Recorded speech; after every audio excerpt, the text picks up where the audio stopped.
Thank you, Summer. If someone could give me a wave that they can hear me okay, that'd be very nice. Okay, thanks, Desiree. I appreciate you all showing up here today and taking some time to hear from us about what we've been doing over the last few months. I know everyone's been busy, so this is just one flavor of work that has been going on at UNC Chapel Hill Libraries. This is creating opportunities for staff to work remotely and successfully during COVID-19. I'm going to start with an introduction and talk a little bit about the overall situation. A lot of this may sound familiar for other folks, but just sort of how things ramped up at UNC Libraries. And then each of the co-presenters will be talking about their particular projects, what they developed, and the wins and the challenges that they all experienced. So UNC Chapel Hill had an official campus closure on March 20th. But we had an idea that this was coming weeks beforehand. So we started thinking amongst us and also at the administrative level of how digital collections could offer an opportunity for library workers to work from home, especially those whose work is typically location specific to a library on campus. So we formed a work from home team. There are 12 people related to digital collections, the 4 people on this call today, as well as others, and started to brainstorm projects, both project ideas and how we would actually implement those ideas for different staff. We worked together to set up a structure for training. So we wanted it to be consistent regardless of which staff members chose which projects to work on. And we wanted to have sort of consistent communication. So letting people know what was expected of them, what we would and would not be providing them while they were working on our projects. We used Microsoft Teams heavily, as well as email and the now ubiquitous Zoom meetings. And we also worked on ensuring that staff who didn't have internet access or a home computer could still work. So there were hard drives flying back and forth and laptops being shared out as well. So today's presentation, for each of the folks who are going to be speaking, we'll be talking about a brief description of the project that they were in charge of. In addition to that, we'll talk about the technology that was needed and how it was introduced to library staff. We'll mention how the project aligns with the library's mission, unexpected challenges that were encountered, and then unexpected wins that were experienced as well. This was a really interesting and still ongoing experience for all of us. Now I'm going to turn over the presentation to Desiree. I will continue to advance the slides, but Desiree is going to talk through her accessibility project. Thanks, Lisa. Good afternoon, everyone. My name is Desiree Stukes, and I'm the repository content technician for UNC's digital collections. For the last year, one of my main areas of focus has been to review our digital platforms for compliance with WCAG 2.0 accessibility standards. So the work from home projects I will discuss were designed to improve the web accessibility for UNC's digital collections. With the help of my colleague, Carrie Bannon, we developed 5 projects, 4 of which were ready for students and staff to work on right out of the gate. The first project was to create alt text descriptions of no more than 140 characters for Civil War images. As part of this work, I relied on,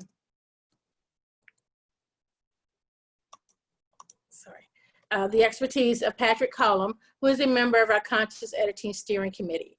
The steering committee's role is to re-envision the library's descriptive practices so that whiteness is no longer the presumed default, to make sure that descriptive language is inclusive and accessible, and that descriptions do not obscure sources of information about the lives of enslaved people. Patrick provided written guidelines, he served as reviewer, and provided feedback to staff working on the project.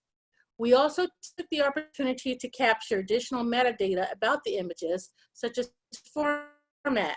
For example, whether it was an illustration, whether it was black and white, whether it was in color. We also capture whether an image could be considered offensive, Staff also transcribed any text on the image. We didn't use any specialized technology other than an Excel spreadsheet, but I did create a column that would show the count of characters so staff would know when they hit the 140 character limit. For staff training, we provide several readings regarding best practices for creating alt text descriptions. Next slide, Lisa.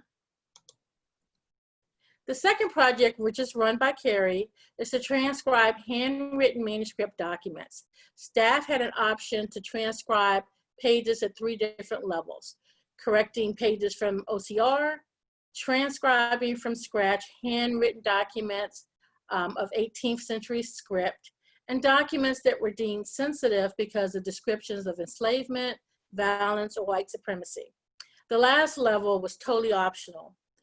Abstracts for the collections were provided to provide context for transcribing. A document with common abbreviations, phrases, and currency was also provided to assist with reading comprehension. To make it easier for the staff, we used the platform From the Page so that the handwritten pages could be shown side by side with the transcription. From the Page is a crowdsourcing tool, so we had people from outside of UNC libraries working on our transcripts, and these transcripts were reviewed by Carrie for accuracy. For training, we refer staff to the best practices document created by National Archives. Next slide. The third project was to create transcripts for MP3 audio files. Staff used the free tool ExpressScribe to assist with transcription. So this tool helped them to choose the playback speed. They could pause it, stop, rewind. And while there was an option to have ExpressScribe automatically generate the transcript, depending on the quality of the recordings, sometimes it was easier to type the transcript from scratch rather than correct what was generated. Next slide.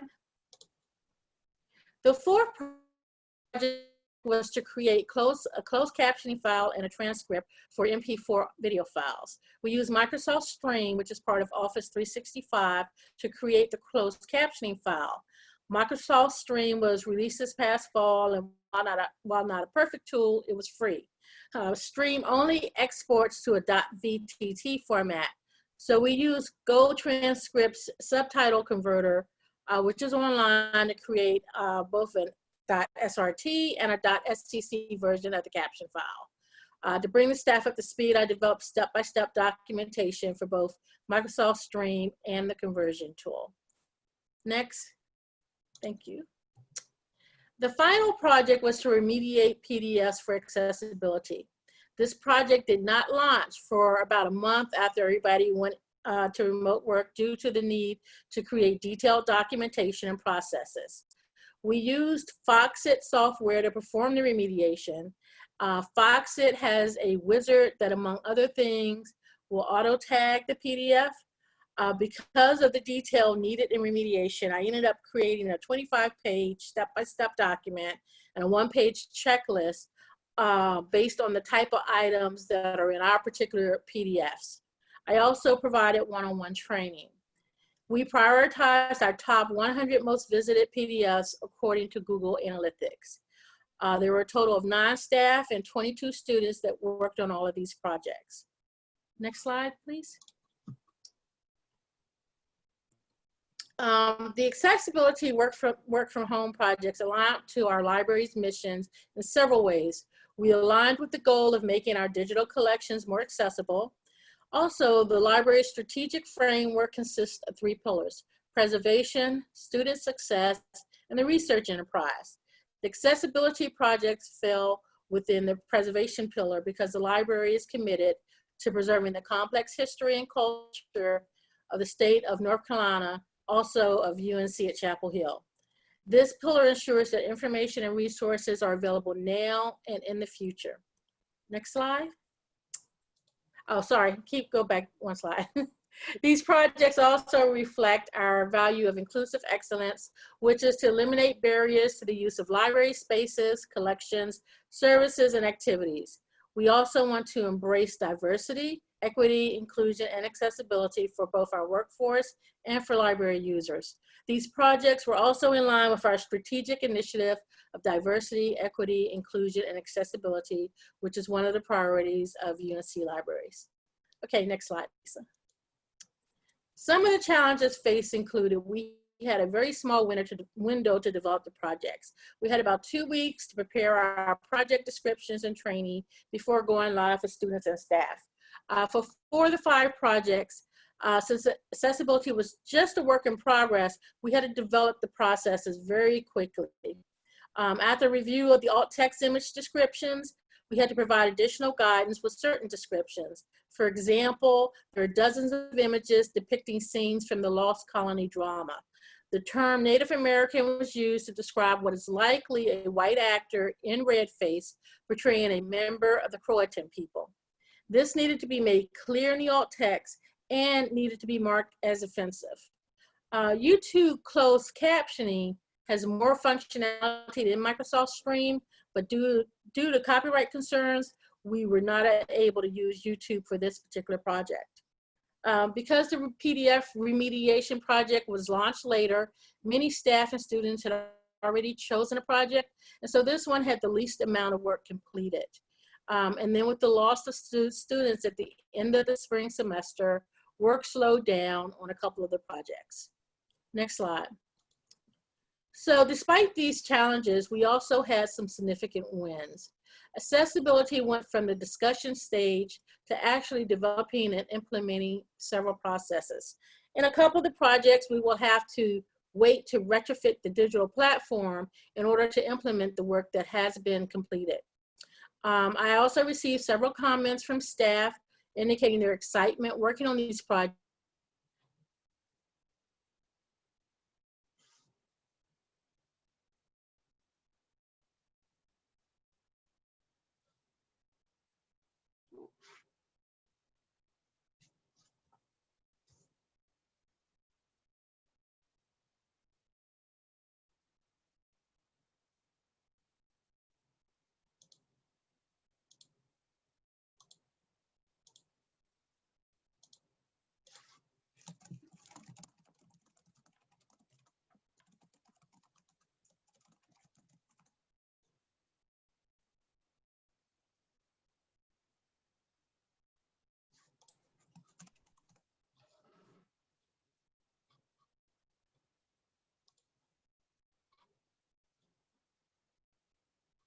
Okay, so it looks like Desiree might be frozen. I'm not sure if she can tell. I think this was close to the end of her presentation.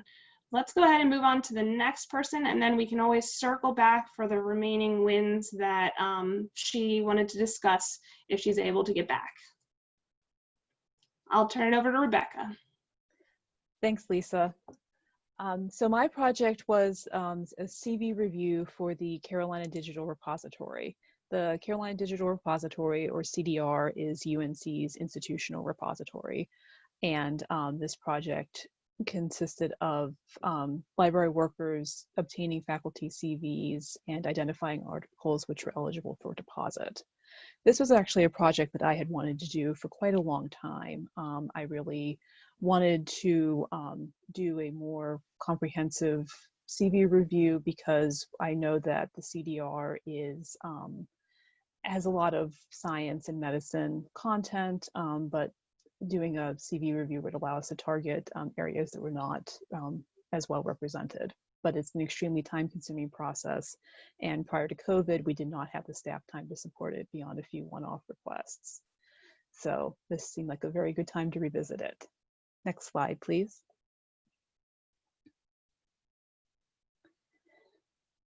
So the project was actually fairly simple. Staff chose a department from a shared list to look at faculty CVs. I allowed them to choose the department that they wanted to work on instead of assigning it, because I felt that would help keep them a little bit more engaged if they could choose an area that they were interested in. And also using a shared list reduced duplication because everyone could see what's being worked on. at the same time, I had a sub-project going on that I worked on with Linny Argabright, who's presenting at a couple talks here. She's a recently graduated still student. And this project specifically reviewed CVs of researchers who were identified by the medical school as doing work on COVID-19. So this was a way where we could target research that was being done to respond to the COVID-19 crisis. So after the staff chose a department from the list, they were able to go to the department website and obtain a list of faculty who worked in that department. And then grab the CVs from the department website if they were available, or did author searches on Google Scholar or in the library databases. Then they did a little bit of data entry to enter the faculty publications into another spreadsheet, which made it into a format that could be ingested into the repository easily. They also determined eligibility for all of the articles. They used a tool called Sherpa Romeo to look up publisher deposit policies, or they could determine if it was covered under UNC's open access policy for more recent articles. They then downloaded PDFs of the eligible articles and uploaded the entire package to Microsoft Teams for my review. Next slide. So the technology was not all that unfamiliar to people. We just needed an internet connection. They needed access to Excel or some other spreadsheet software. They needed to be able to use Microsoft Teams, and they needed to have access to library databases and do a few simple keyword and author searches. I think Teams was probably the most unfamiliar to people, but the library IT department provided an intro training session to everybody. So I was able to refer people to that session if they needed some more help. Next slide. So alignment with the library's mission. The CV Review Work from Home project fulfilled the goal of making our collections more open. Obviously, depositing legal open access copies of UNC research makes the collection more openly available. In addition to the act of making research available, CDR also has OAI PMH, and it's optimized for Google Scholar and other open indexing services. So not only is the research available in the repository, but it can also be harvested and made available in other systems as well, used in different ways. The project supports the library's strategic framework by enabling the research enterprise. Making more research openly available will help support open science and scholarship, and also supported innovation. And the library has a sustainable scholarship strategic initiative, which also worked well with the CV Review project.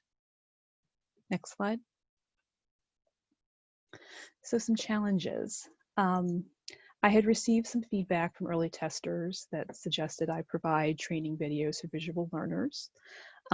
This took a little bit more time than I anticipated to write the scripts and to film them, and to find chunks of uninterrupted time to actually do so. And as Desiree mentioned, we lost some students at the end of the spring semester. Students consisted of the majority of workers on this project, and so our numbers declined significantly after they left. Next slide. So unexpected wins. The team reviewed over 6,000 articles since the project started in mid-March, which was amazing. It was amazingly productive, especially in the midst of all of this. Also, student engagement in particular was very high. I was expecting this to be a very tedious project, but the students actually really seemed to enjoy it. And some expressed some sadness and disappointment to leave the project in May and wanted to continue on in the fall. Additionally, the COVID-19 sub-project got the attention of the University Communications Department. And I was interviewed along with Ann Gilliland, our scholarly communications officer, for the staff newsletter, The Well, in mid-April. And this was a great opportunity to not only showcase the library's work on open access and the CV Review project, but it also to show that the library is still doing a lot of work, even though the building was closed. now turn over to Morgan. Great. I'll be talking about our rights statements, work from home team. I'm Morgan McKeon. My pronouns are she, her, hers, and I am the digital collections specialist for the Repository Services Department. So I manage our digitized special collections system, which is currently ContentDM. Next slide, please. The goal of the rights statements team is to help our users understand what they can do with the digital objects that they discover in our collections. So we're working on providing clear and accurate rights metadata for our digital object repository.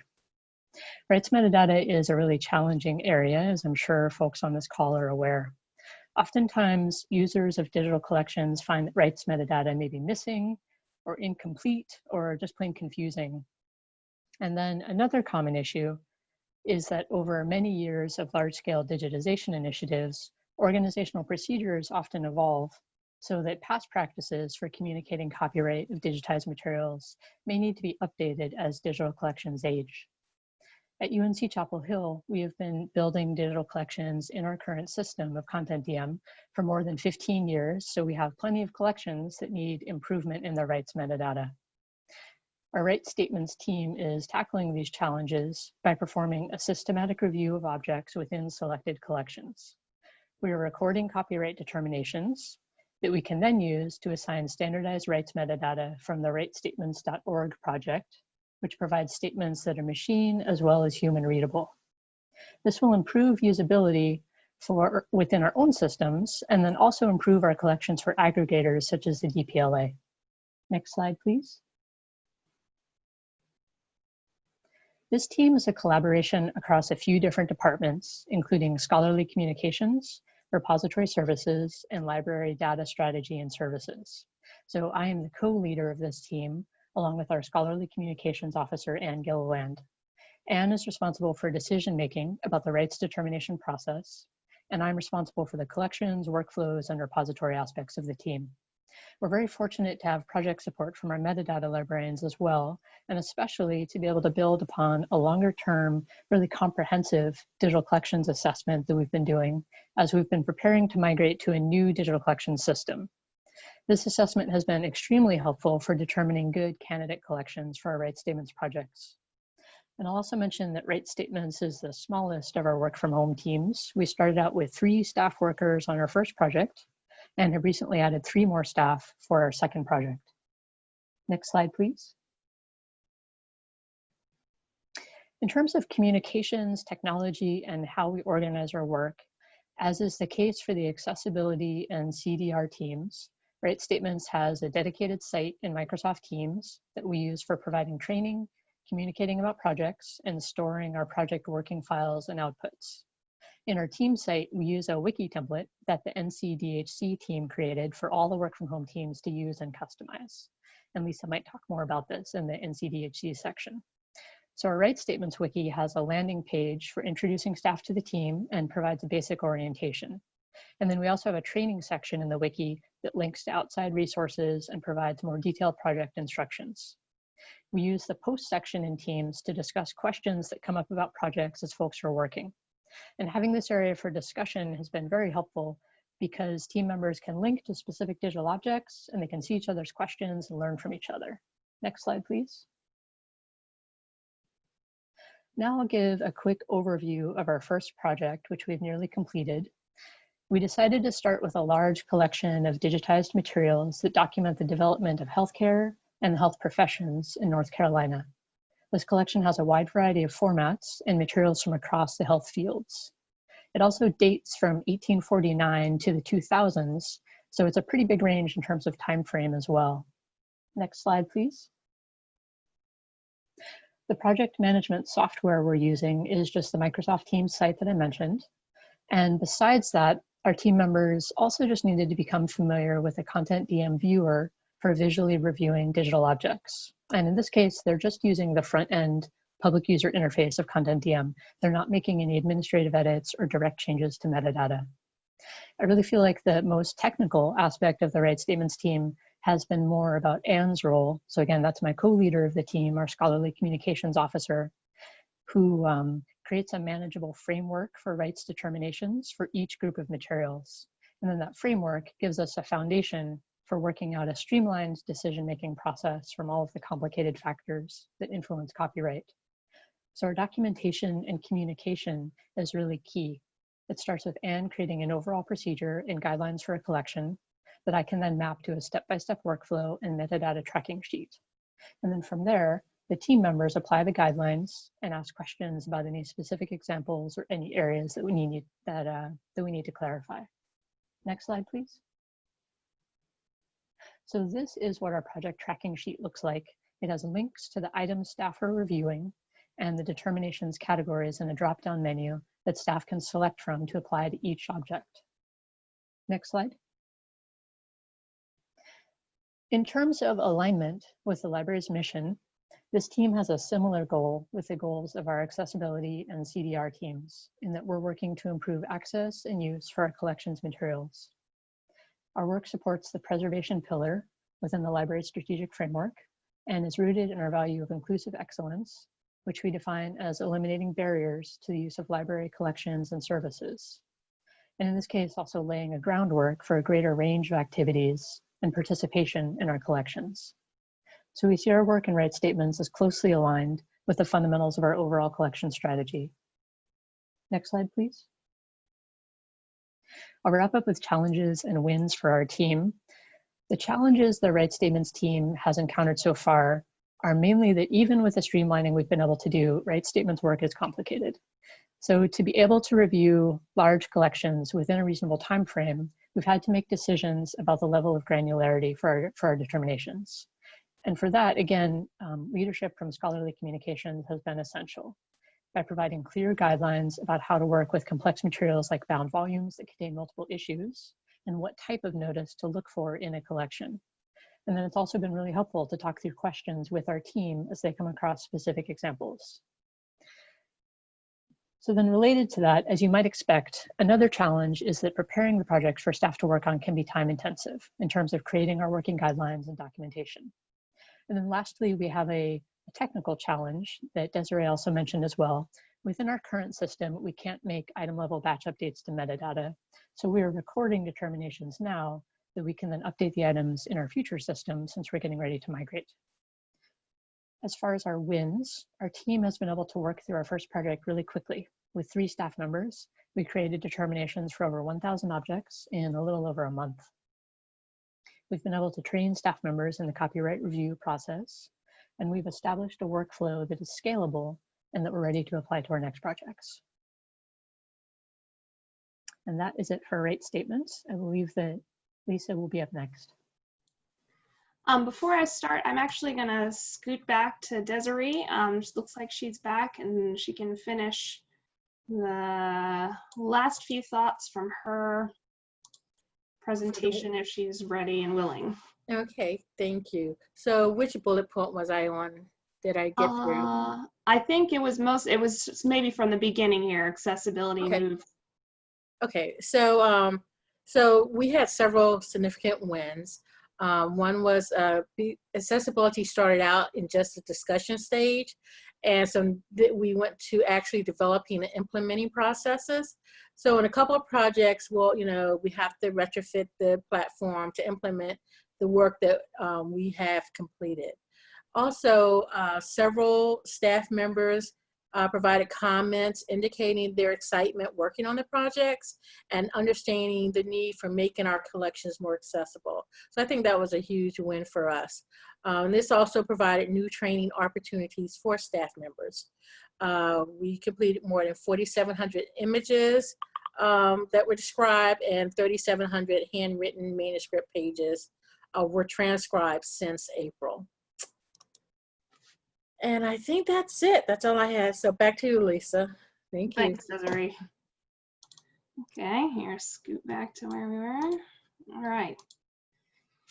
Hello, everyone. I'm going to be the last presenter today, and I'm going to talk through one of our projects that we developed for working from home. And this is has some similarities with what Desiree developed for her folks. This is crowdsourcing transcription and description. So I work within Wilson Special Collections Library at UNC Chapel Hill, but I actually work for a smaller organization that we kind of operate independently of the library. It's the North Carolina Digital Heritage Center, and our website is digitalnc.org. We are a statewide digitization and digital publishing program, and we assist cultural heritage institutions in getting their collections digitized and available on the internet. We also provide advice and consulting and try and improve our partners' collections and our users' access to those collections. We've worked with 276 different institutions to date and growing all the time, albeit a little bit more slowly the last few months. But if you're not familiar with us, I hope you'll check out the site. And again, that's digitalnc.org. So towards the end of last year, one of our staff members, our programmer, asked about trying a transcription project with the Zooniverse platform. If you're not familiar with Zooniverse, it's a very large and very widely used website that allows you to crowdsource a project based on digital images. And there's a wide variety of projects on that site. There are people who are categorizing photographs of star clusters. There are people transcribing historic weather documents, and it is free to use. You are allowed to set up a project and use their platform. And so our programmer had thought that this would be a great idea for us to try out, since we do have quite a few materials from our partners that are handwritten. And the handwritten content is not currently searchable in our content management system. So she poked it, prodded it, set up a project towards the end of last year, and that ended up being extremely fortuitous for COVID-19. When the work from home team assembled and we started thinking about projects, this seemed like a no-brainer to scale up for staff to use, and also to get our partners' materials transcribed and more accessible in this content management system search. So Zooniverse operates in a way where you set up workflows that sort of direct people to do what you're asking them to do. It provides quite a bit in the way of instructions, and there are a number of options, although you are limited in some regards. But here is a basic view of a task in Zooniverse that includes instructions for what you're being asked to do. This was all created by our programmer with input from other NCDHC staff. This is an example of a Pittsburgh, or a ledger out of Pittsburgh, a merchant's ledger out of Pittsburgh. And the staff who were participating in this project were asked to transcribe mostly the textual information, omitting a lot of the numbers or other sorts of drawings if they were present. A tutorial was built as well to guide folks through their task and to answer questions along the way. We ended up focusing initially on content that was developed by or that had context related to underrepresented communities, and then expanded out to other areas around the state where we're more rural areas, or documents that especially would benefit from transcription. So photo albums that have a lot of names and other types of items along that route.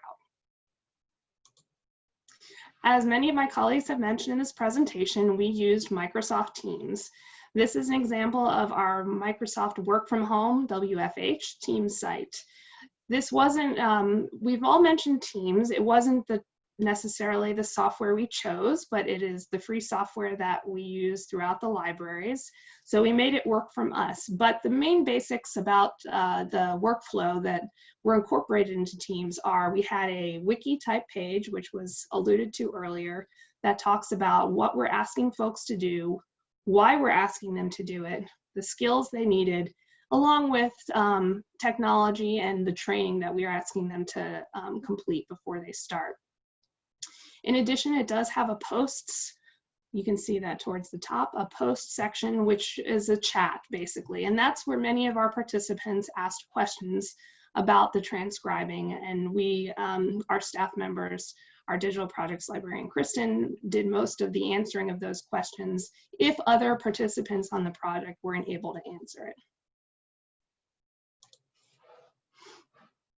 So this project, as with many of the projects you've heard about today, really fits squarely within the library's mission, talking about preservation and access, as well as service to the state of North Carolina, because our collections on our site aren't actually ours, they belong to all of our partners.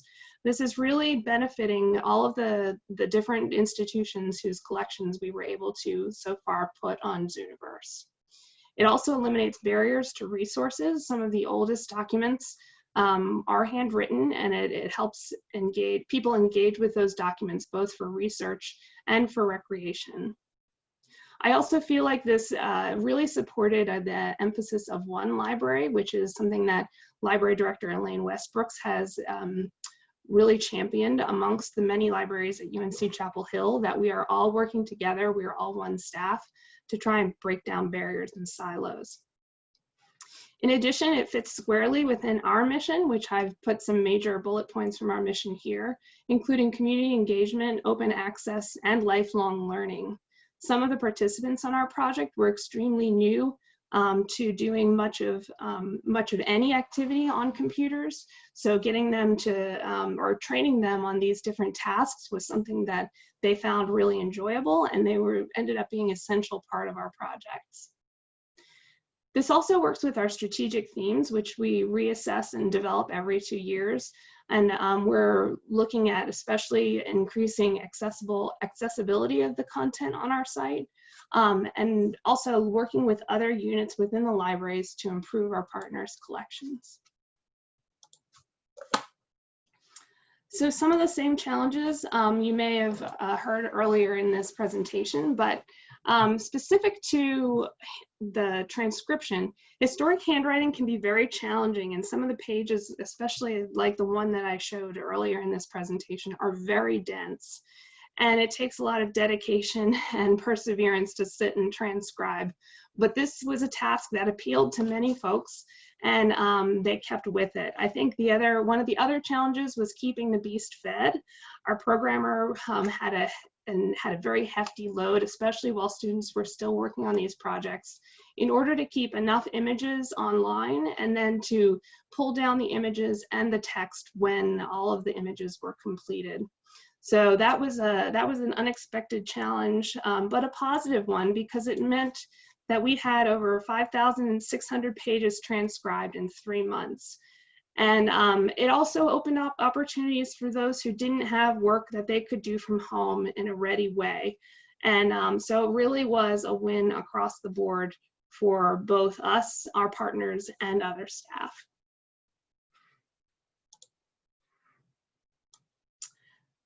Thank you for listening to all of us talk about our presentations. Here are all of our email addresses, which you're happy to screenshot, or you're welcome to screenshot. I'm hoping that the slides and the recording will be shared later. But at this point, if there are any questions that have come in the chat that we can answer for you, we'd be happy to do it.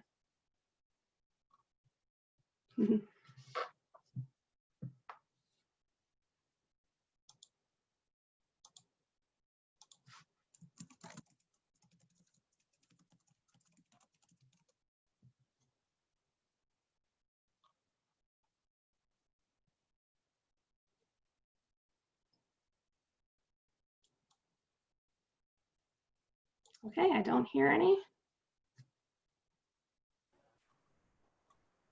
Thank you all for listening, and I hope you've enjoyed today, and we may talk to you soon. That was really fantastic. Great job, everyone. Yeah, if there's no questions, if you're going to the next session in this room, you can stay. If you're going to a different room, you have to switch what link you're using for Zoom. If you're not sure where you're going, I can post the schedule for you in the Zoom chat. And yeah, great job, presenters, and thank you, participants, for listening. Hope everyone has a great weekend. Thank you.